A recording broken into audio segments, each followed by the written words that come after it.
Baik adik semua, perkenalkan nama saya Nela Febriana Tambunan, NPM 19010189, grup PGA 4, Prodi PGSD. Baik, di sini saya akan membuat video pembelajaran tentang pengertian menulis di kelas tinggi, tujuan dan fungsi menulis, jenis-jenis menulis, metode pembelajaran menulis, pendekatan pembelajaran menulis, strategi pembelajaran menulis, tahap-tahap pembelajaran menulis. Baik, yang pertama yang akan saya jelaskan yaitu tentang pengertian menulis. Menulis adalah komunikasi tidak langsung yang dapat berupa pemindahan pemikiran atau perasaan dengan memanfaatkan grafologi, struktur bahasa, dan kosakata dengan menggunakan simbol-simbol sehingga dapat dibaca seperti apa yang diwakili oleh simbol tersebut. Yang kedua yang akan saya jelaskan yaitu tentang tujuan dan fungsi menulis. Tujuan menulis yaitu yang pertama tujuan penugasan, yang kedua tujuan altruistik, yang ketiga tujuan persuasi, yang keempat tujuan informasi, yang kelima tujuan pernyataan diri, yang keenam tujuan kreatif penulis, yang ketujuh tujuan pemecahan masalah. Nah, yang akan saya jelaskan tentang fungsi menulis. Ya, ada terdapat 5 fungsi menulis. Yang pertama, saran mengungkapkan diri, yaitu mengungkapkan perasaan, hati, kegelisahan, keinginan, amarah. Yang kedua, menulis sebagai sarana pemahaman. Yang ketiga, menulis membantu mengembangkan kepuasan pribadi. Yang keempat, menulis dapat meningkatkan keterlibatan secara bersemangat, bukannya penerima yang dapat pasrah. Yang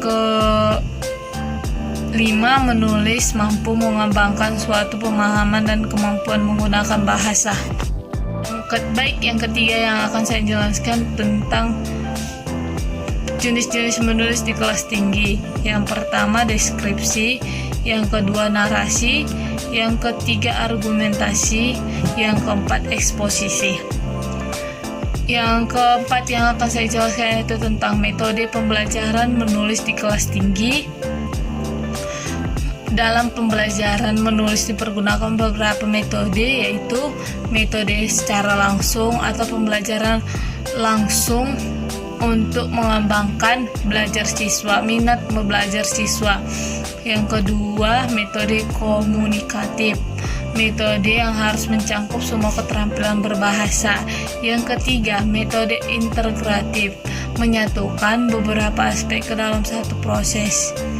Yang keempat, metode tematik, semua komponen materi pembelajaran diintegrasikan ke dalam tema yang sama dalam satu unit pembelajaran.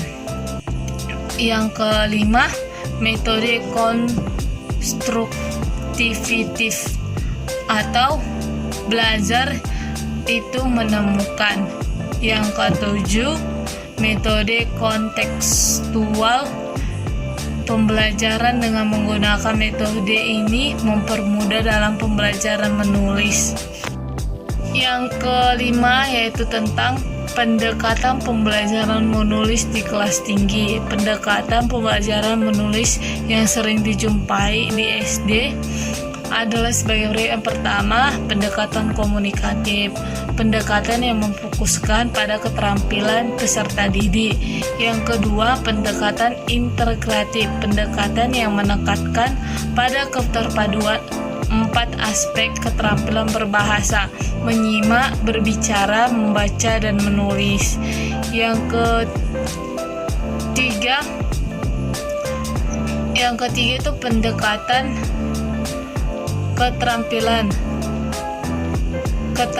pendekatan memfokuskan keterampilan peserta didik dalam mengamati. Yang keempat, pendekatan tematis, pendekatan yang menekankan pada tema yang pembelajarannya sebagai payung atau perpaduan dalam pembelajaran. Baik, yang keenam yang akan saya jelaskan yaitu tentang pembelajaran menulis di kelas tinggi. Menulis abjad yang kedua menulis kegiatan, yang ketiga menulis gambar kesayangan, yang keempat menulis bentuk gambar, yang kelima menulis cerita bentuk arkodion, yang keenam menulis cara memainkan sesuatu, menulis eksposisi, yang ketujuh menulis poster atau reklame, yang ke-8 menulis catatan harian atau kegiatan. Menulis catatan harian berupa lanjutan dari kegiatan yang berawal dari menulis. Yang ke-7 yang akan saya jelaskan yaitu tentang tahap-tahap pembelajaran menulis di kelas tinggi. Yang pertama, tahap pratulis atau tahap paling awal dalam kegiatan menulis. Yang kedua, tahap pembuatan atau draft-draft yang dimaksud adalah tulisan yang disusun secara kasar. Yang ketiga, tahap revisi. Merevisi atau memperbaiki dapat berupa menambah yang kurang atau mengurangi yang lebih. Demikian penjelasan saya tentang pengertian menulis. Jika ada kesalahan kata ataupun ucapan yang saya lakukan, mohon dimaafkan. Terima kasih. Shalom.